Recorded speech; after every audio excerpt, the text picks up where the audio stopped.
বন্ধুরা, যারা নতুন বাগানি, এই যে যারা টবে গাছ লাগান ছাদে বা বেলকনিতে, তো তাদের জন্য আজকের ভিডিওটা ইম্পর্টেন্ট। যে টবগুলোই গাছ শেষ হয়ে যাবে বা নষ্ট হয়ে যাবে, সেই টবগুলোই পুনরায় কীভাবে গাছ লাগাবেন।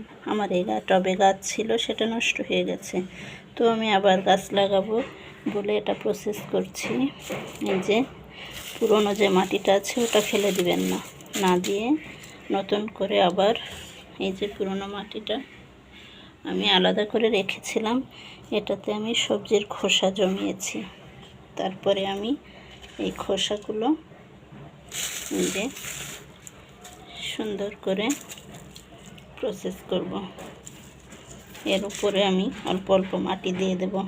ঘরের ভিতরে যারা গাছ লাগান এই টবে, তার অবশ্যই এটা ফলো করবেন।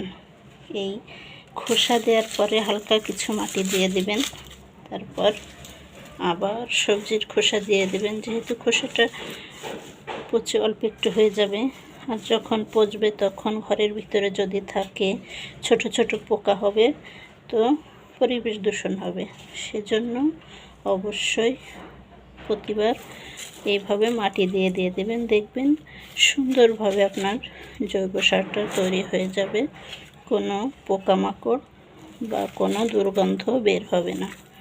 তো প্রতিবার আমি কোনো গাছ শেষ হয়ে গেলে যখন সেই টবে গাছ লাগাই আবার, তো ঠিক এইভাবে প্রসেস করি।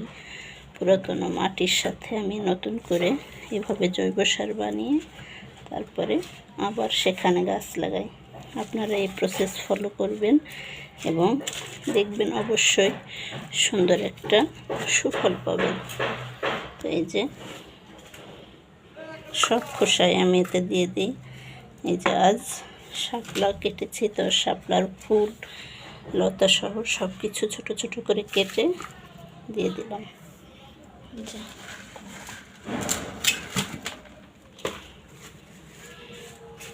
একটা গাছ লাগালেই কিন্তু হয়ে যায় না বন্ধুরা, তার সঠিক পরিচর্যা করতে হয়, তার পিছনে শ্রম দিতে হয়, তাহলে সেই গাছটা পূর্ণতা পায়, সুন্দর হয়। বন্ধুরা, ভিডিওটি ভালো লাগলে অবশ্যই সাবস্ক্রাইব করবেন। নতুন ভিডিও পাওয়ার জন্য সাবস্ক্রাইব করে রাখলে নতুন ভিডিও ছাড়ার সাথেই আপনি পেয়ে যাবেন। আর নানা রকম টিপস তো থাকছেই। তো ভালো থাকবেন।